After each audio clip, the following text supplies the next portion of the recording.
Well, we're out here and it's mid-October and always a really nice time to fish. And what are your favorite times on the Columbia? Well, for the big fish, I like October, the fall fishing, and the spring. All right, so like that March, April, into May a bit, and then October, November. That's right. It gets a little cooler in November, but October, we got beautiful weather today. We're expecting some big fish, I'm hoping. You never know, we're gonna try to target them, and maybe some walleye too. And it's your birthday. Thank you. I'm not even gonna tell you your age, but that's today as we take you sport fishing on the fly.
Catch one along here sooner or later. Oh, it's a good little starter fish. Not bad. Nice and tight to shore there. Yeah, right in by shore. Yeah, he might have to be sitting in. A couple feet of water max. And of course, I started with one of our favorite patterns. Lost it. But there he is. You know, it's a zonker. It's that Eisen tube zonker. And being in the fall, a lot of the sculpin are starting to move right now. They're starting to move around the bottom. And that's the guy. He floats upside down. The hooks kind of lays like that. Looks and good. that guy was right in by shore. Decent size too, Big D. Yeah. Well, let's give it again. There's one, there's more. I know. Throw it out. Here we go again.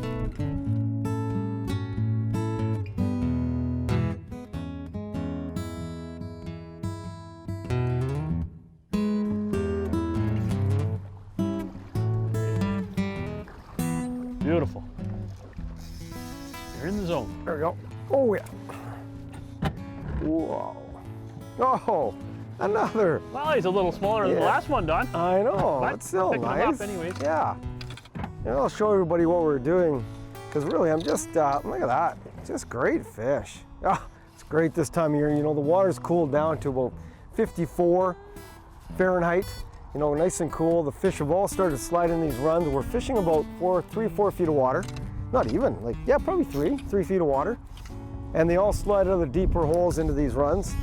And these bows, we're gonna get everything. We have potential for rainbows today. We're gonna target some walleye. We can even get bass down below a little bit further this time of year because they're all stacking up. So it's actually a lot of fun. And I started with this setup. So I started with my my 8-weight because there is some big fish in here. We have caught some real large fish this time of year. And I want to start with a little bit heavier setup. And I'm just creeping a sculpin pattern on the bottom. There he is there, D. Yeah, just a little guy to start. Yeah, good job. I'll show everybody the pattern. And that's all I'm doing is I'm casting on. I've got a light sink tip, about a type 6 sink tip. Letting it go right to the bottom and just in this current, just letting that sculpin bounce along the bottom. I don't want to have them too much motion because sculpin don't swim well. They've got oh, there he is there. Yeah, nice little guy to start. We had the one on before that wasn't a bad size, probably twice that size, but I lost him. But here's the pattern. And again, all you're trying to imitate is the sculpin. The sculpins, are bullheads. They have different names for them. They have the bigger heads. We've got the Eisen tube pattern. You just want that fly bouncing along the bottom. You don't want to give it too much motion. It's just got almost tumble. It's like the sculpin's, being dislodged from the rocks and he's tumbling along. It seemed to work. That's 2 in this run, Big D. 2 in a row. Nice. Well, let's get a couple more. And then actually we're gonna hit some other runs today where we know these, some very large rainbows stack up. And again, some deeper holes where we can get some walleye. Because the walleye are invasive species and we want to get them out of the system. Or at least they allow you to keep, how many is it, 8? 8. 8 a day, yeah. So, and they're great eating. So those ones will not be getting released.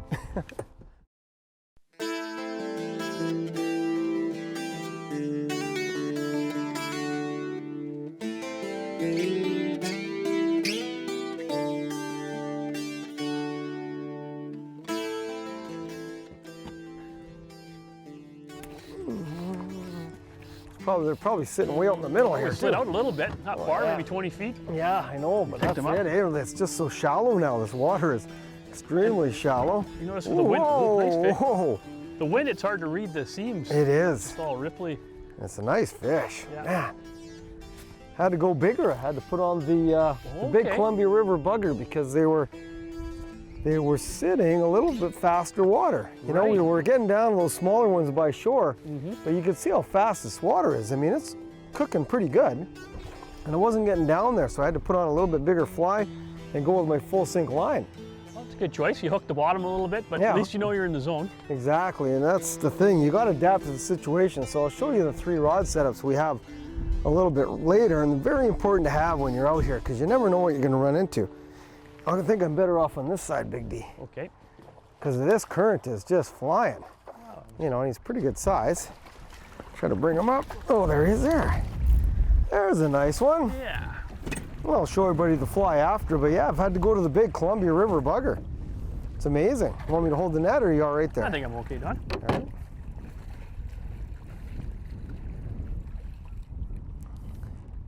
Oh yeah, there he is. That's a decent size. You know, a little bit better. 18 inch or so. Nice rainbow. Yeah. Beautiful. Cool. Just plop him in there and let him rock and roll. There he goes. Oh, we got wet Wow, on and look at how fast this water's moving. I mean, we're used to fishing, as I always say, just enough water that you can just kind of walking speed. And this is a little bit quicker than walking speed, and that guy was out there. So look at how fast it's going out there. that. Yeah. I mean, it's hauling. So we've had to change it up. I had to go with the full sink line. You know, I've got a 6-way rod here with a full sink line, and it's just heavier. You know, we just had to go with a heavier setup, get the fly, because we're in such fast water. I've had to go with a full sink. My normal setup is this one here. I've got, you know, I've got the sculpin pattern on with just a real light sink tip, and of course just a sink tip line with the dry line. But what we've noticed is casting out in this real fast water, the fly is getting down a bit, but as soon as it pulls up, it, you know, gets away from the fish, and the fish are sitting right in that bottom zone. So having a full sink line, you can just bring that fly right across in front of the fish the whole way. You are going to hook bottom a lot more. I was getting pretty frustrated by hooking the bottom, but it's the price you pay if you want to catch fish. So there are the setups you need. So let's try it again. That guy was right in that little run there. Yeah, right at the end there. And there's the fly. There's the. A little beat up. Oh, is it beat up? Oh. Oh, I just need some No, straightening it out. just needs a little straightening, but There we go. you know, the big Columbia River bugger, we've used that years back. You know, 15 years we've been using this pattern out here. Just a big fly, and big fish like it. Well, we're just talking about food, and bang, you caught a fish. Talking about fruit. That's cool. Oh, we're casting like, as we're drifting between holes, it's nice because then we can fish it like we do the Bow River. You just cast to the banks, and you know, there's real nice structure here, and these nice bows sit along here. Here's another beautiful fish. Whoa. He's a dandy. Yeah, you could probably pull in that little pocket. I know Yes. that pocket's pretty Sure. good too. Yeah. Whoa. Right there. Yeah, this guy, he whacked it.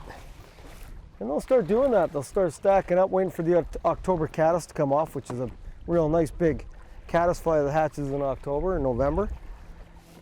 And this guy ate the big bulldog. Whoa, and off he goes. Nice fish. Looks like a decent size, Big D. Anchor.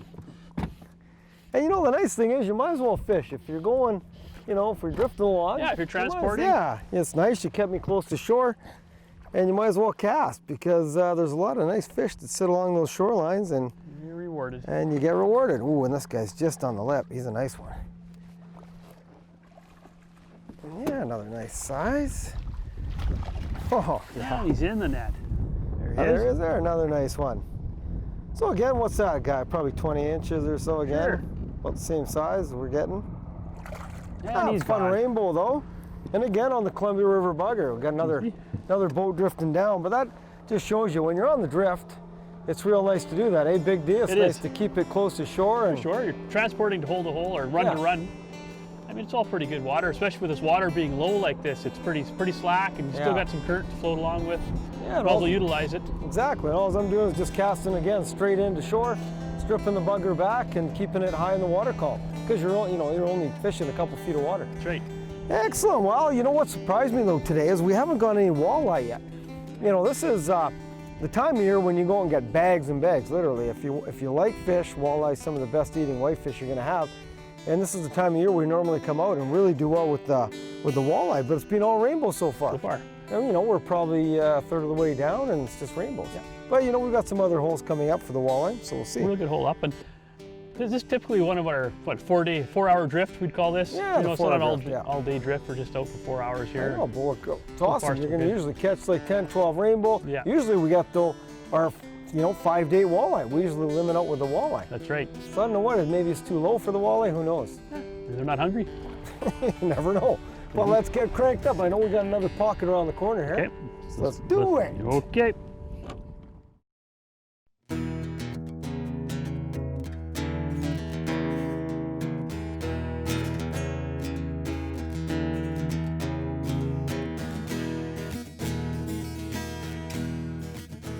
Oh, Hang on to him, buddy. yeah, that's a big one. That's a good one. Whoa, whoa, whoa. Wow, caught us by surprise again. No, not surprised. I mean, this is what they call Satch's run. Well, this is and look the at this Satch's. guy. I know, whoa, he's weighing on my backing. Holy cow, he's not moving. I can't move him. He's a big fish. We're just gonna bump us up here. This is where I've got the biggest fish in the river. I've caught him over 14 pounds in this run before. And especially in spring and fall, it can be pretty amazing because they do just come in this shallow. Oh, and I just, too much slack. I had good heat on him too, but just, it's tough. Trying to high stick them like that. That was a big fish. Darn, that was a real big fish. Yeah. Ah, that's the problem, you know, when you get them like that and they sit up there, that big guy wouldn't leave the hole. He just wouldn't leave the hole. And that's tough. Look at how much line he had. Ah, too tough.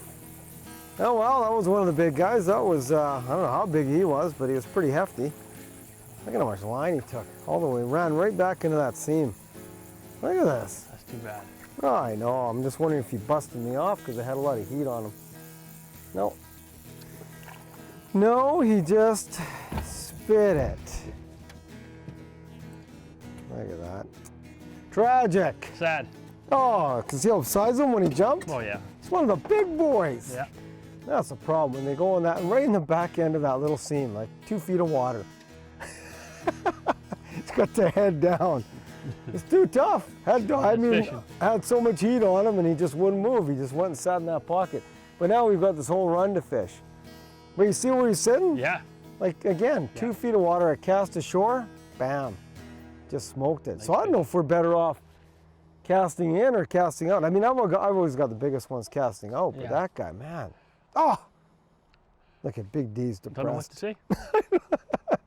It happens. I know, but you see a big fish like that, you want to show everybody. Oh, that's for sure. Especially when he's jumping like that. He was like, I don't know, he looked like 6, 7 pounds in there. Oh, okay.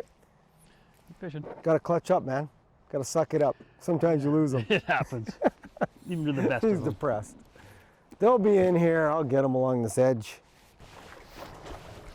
Oh, that's a good one too. Oh, another nice one.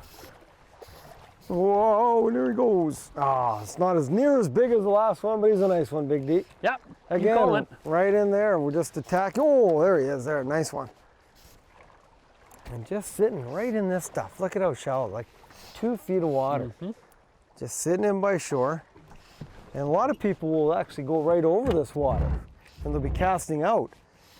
But when you got a real nice run like this where you have shallow water, you want to be actually approaching it the other way. You want to be out a little deeper and casting right into shore. But I love that these size rainbows will sit in that shallow water and just wait for food to come by. And again, pretty well our standard size, you know, that 18 to 20 inches, which is never a bad fish. Oh, that's a nice one again. Look at the beautiful colors on those fish. Beautiful. Aren't they gorgeous? Get back in. And that guy, you know, he's just nice size, you know, that 18 to 20 inches. But man, oh man, they can, that big one I had on last time was 3 times that size. He was just fat. Yeah, hey, Wow. Big D, good job. Another one in the net. And you know, it's funny though, look at this hole. I want to show everybody how beautiful this run is. I mean, it starts way up at the head end, way up at that pocket, and goes all the way down through. So if you really want to work it, you can work it out try a few, and I always like to work at the shore like we are right now. Yeah.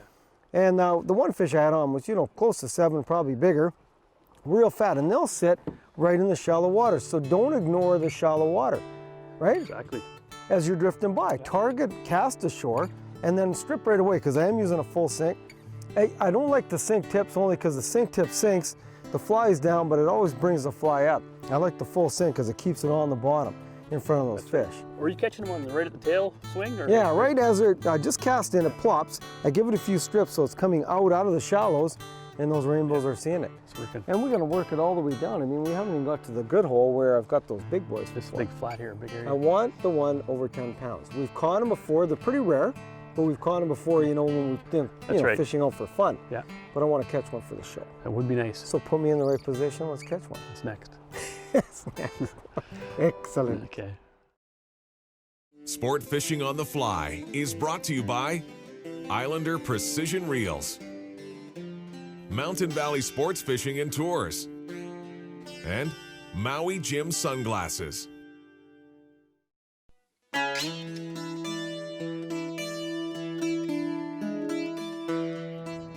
I just can't believe how low that is. I mean, look at this whole ridge and pocket. We fish it, you know, that's usually 20 feet deep in there where we're fishing dry fly.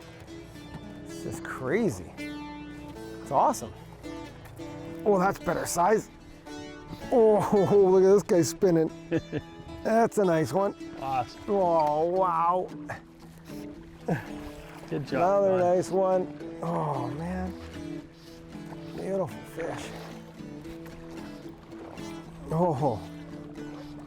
Let's get him on this side here. Sounds good to me. Oh, he hit hard too. Right after I got that little guy off, just cast in there again. And so the bite's on? Bang, all the bite's on, yeah. And all the fish are just sliding in the shallow water. And that's, you know, a lot of people don't fish the fall and they miss out on some of the best fishing you're ever going to have. For sure, well, for hunters sure. like you, right? You like to go and hunt. I like to hunt. But and I know, but you know, we always get our best time is middle October right through into November. There's another dandy. Oh, look at that, right in the bottom lip. You got him. Oh, another gorgeous fish. Man. Should be able to just unbutton them. I think what we're gonna do too is let's go to the bench and we're gonna tie you up. Beautiful fish. Oh, another gorgeous fish. Another dandy. I think what we're gonna do is go to the bench after this. There's one pattern that's been very effective for us in all different kinds of waters, and it's the Columbia River bugger. Today I want to tie you the modern Columbia River bugger, so make sure you have these materials ready before you tie the fly.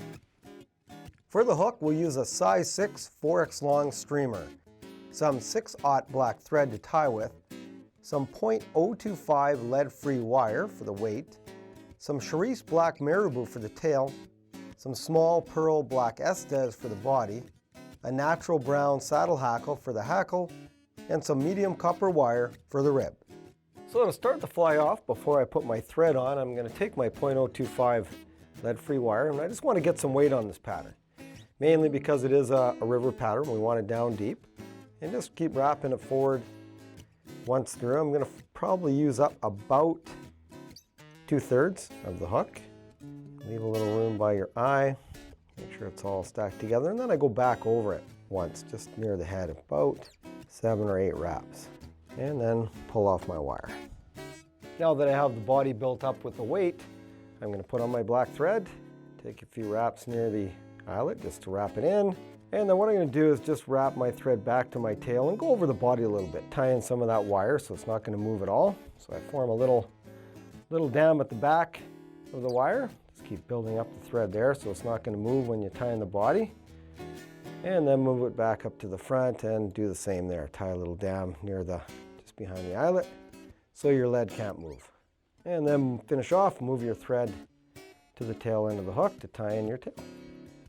Now when we're ready to tie in the tail, we have our thread to the back of the hook, and I've taken again a feather. And what I'm going to do is pull all the fibers down just like this and get rid of that very tip. That tip doesn't move in the water, and I want to get rid of it. I'm going to pull them all together, put about the length of the hook, and tie it in for the tail. And you're just going to get a little bit of that Charisse, that pink color, into the fly. And that's what we want. We want just a small little hot spot at the tail end of the fly. Next step, now that we've got the tail tied in, we're gonna take our medium copper wire and we're gonna wrap that in. Just make sure you tie it in good, and then this will form the rib a little bit later to hold the hackle in, so we'll keep that off the back. Now that we have the wire tied in, we're gonna put on our hackle, and I'm tying it in by the tip. I want this to be shorter at the back and slowly get bigger towards the front, so tie it in by the tip, and we'll keep it off the back to hackle up the fly later. Now that we have the rib and the hackle tied in, I'm going to take my body material. I'm going to tie it into the back, wrap it right back to the tail, bring your thread forward all the way to the eyelet, and then start wrapping the estes forward to form the body. And keep pulling the material back so you can build up a bit of a body on this fly. Now the body's tied in, we're going to take our hackle, and I want to wrap it forward. So again, the same way we put our body in. Going to keep wrapping it and take about 6 to 7 turns up the body. Keep pulling the hackle back. When you get to the eye, you want to take about 4 or 5 turns and just leave it bushy to start. So near the eye, you want a nice bushy front on the fly and tie off there. Now the hackle's tied in, we're going to take our wire, medium wire, and again just reverse it opposite direction. And just make sure you wind it through, and this is going to hold the hackle in place and give it a little ribbed body. So again, take about 6 or 7 turns up and just finish off just before you get to your eyelet and tie it off there. Now that we have the wire tied in, we're going to bring all our thread to the front of the hook, and we're going to just build up a nice big black head on this fly. Pull all that hackle back so it splays back onto the hook, and then once we have a head built up, take our whip finisher and whip finish off the head. And I like to head cement this fly. I like to hold it in place, so we'll take some of our head cement and put a small dab on. So there it is, the modern Columbia River bugger. Really the only variations we've done here is change the body material. Well, I really like the color of this estes. It's got a really nice glitter to it. And also added the tail in there, a little bit of that cerise color for the hot spot on the tail. Very effective. Well, thanks for the day, Big D. Thank you. Always fun to have you along and going out fishing with you. A lot of people don't get to experience October, and really you should always try to take in the spring and the fall for good fishing. And we had a good day today. It was great. Great 4 hours there. What a way to spend the afternoon. Yeah, and that was the key that you just said, 4 hours. We started around 1:30. It's about 5 o'clock right now. And we had probably, 10, 12 fish on. We landed about 6 or 7. You had your big one on? And I had my big on that I lost. And that was one thing that I really wanted to show everybody. Every year we catch fish over 10 pounds. And we say that lots and we put them on Facebook, but we're usually not filming. One of these times, we're going to land one of those guys. It's going to line up. Yeah, well, again, if you want an experience like this, give Dwayne a call. Mountain Valley Sport Fishing, Castlegar Trail area of British Columbia. It's a fantastic place to be. It is. Right on. So when you're out here, take care, conserve our waters, and we'll see you next time when we take you sport fishing on the fly. To watch all our latest Sport Fishing on the Fly episodes and to order Sport Fishing on the Fly merchandise, head to www.sfotf.ca. And if you would like to book an adventure like this one showing, head to ontheflyadventures.ca and book yourself the trip of a lifetime.